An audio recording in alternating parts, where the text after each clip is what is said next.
Joining us in the studio today are representatives from the London Hairdressing Apprenticeship Academy, and they're going to be talking about what makes this organisation tick. Trevor Luca, who's a director, Emma Forrester, Employment Engagement Manager, and a young Greek apprentice, Chloe Costa. But I'm going to start with you, Trevor. Why is the industry facing a skills shortage? I mean, isn't hairdressing a recession-proof industry? Well, it's true to say that the internet is not going to overtake hairdressing as an industry. So from that perspective, it absolutely is recession-proof. It's facing a bit of a skills shortage at the moment, primarily because back in the 80s and early 90s, apprenticeships didn't feature on the government education agenda as highly as they do today. As a consequence, what we've seen happening is that as those young people of that era have grown up, there is now a shortage of trained stylists operating in and across the hairdressing fraternity within London, the South East, and of course wider. Last year in 2014, there were about 782 new salon openings across the UK. So we're seeing, as we've come out of recession now, people going back to the hairdressing industry. We're seeing hairdressers coming to us and asking us if we can provide them, of course, with apprentices, but do we also know if there are stylists out there as well?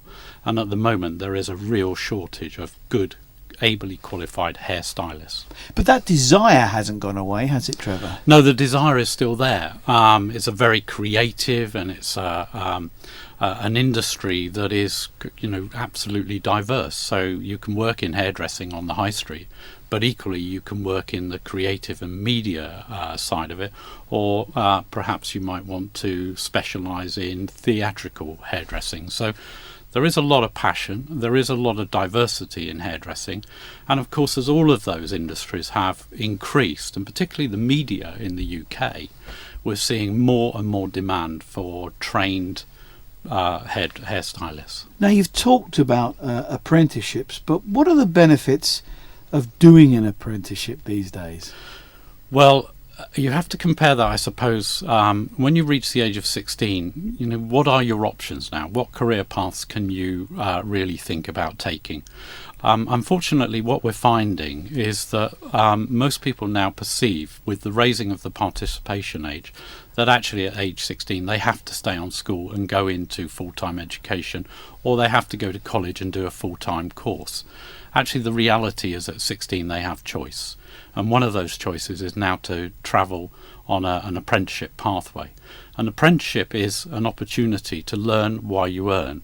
So you have this opportunity to join an academy like the LHAA, to study with us 1 day a week, but then equally to spend 4 days a week learning your profession in the hairdressing studio, and while you're doing that, of course, you're being paid. And that's the big differential between either staying on at school or going to college.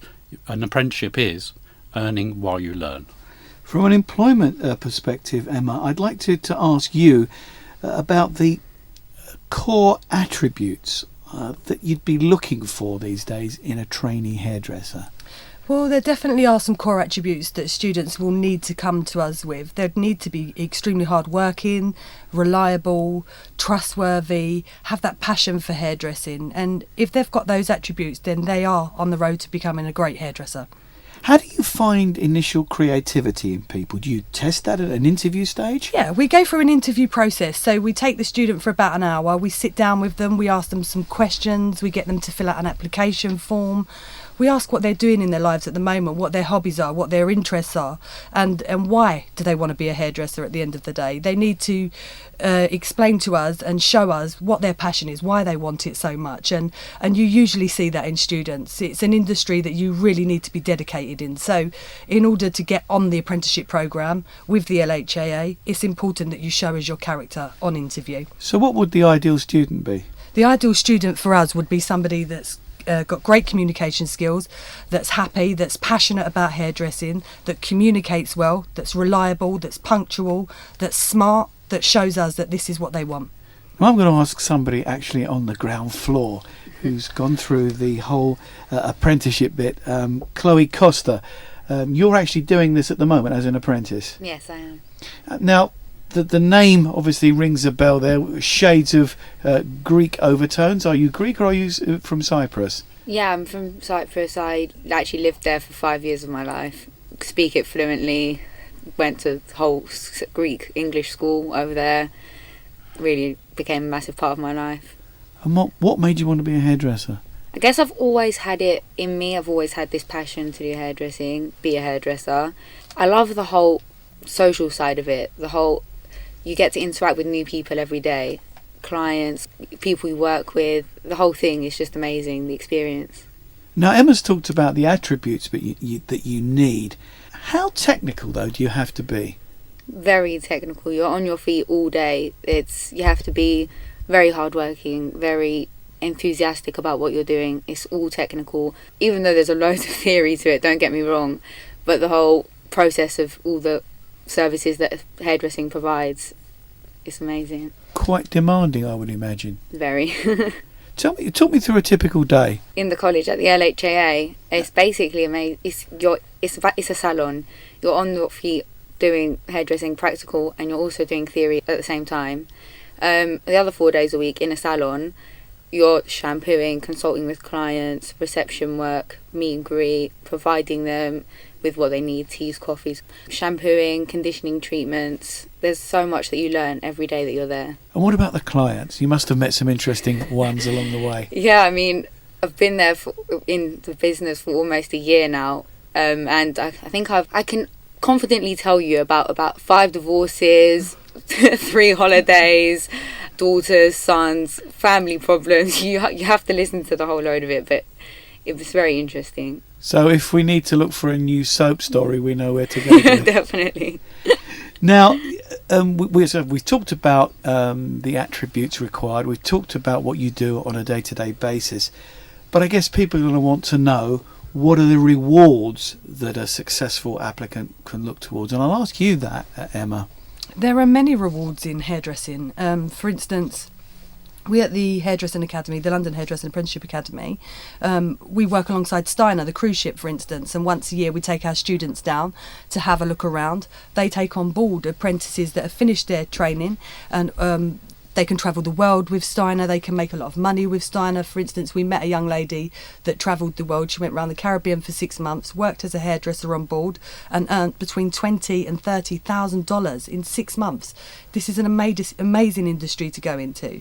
The progression is huge. You can go into film, you can go into theatre, you can be a salon owner, you can be a mobile salon owner. The progression is huge in the hairdressing industry. As a hairdresser long term, though, does the individual stylist have to keep reinventing themselves to keep pace with the changes in the market? Well, I think that they don't necessarily. There are loads of courses out there that they can do. We do those at the LHAA. There are courses they can do with other industries. But with hairdressing, experience comes with time. So the more you do, the more you learn. You'll always be learning throughout your whole career.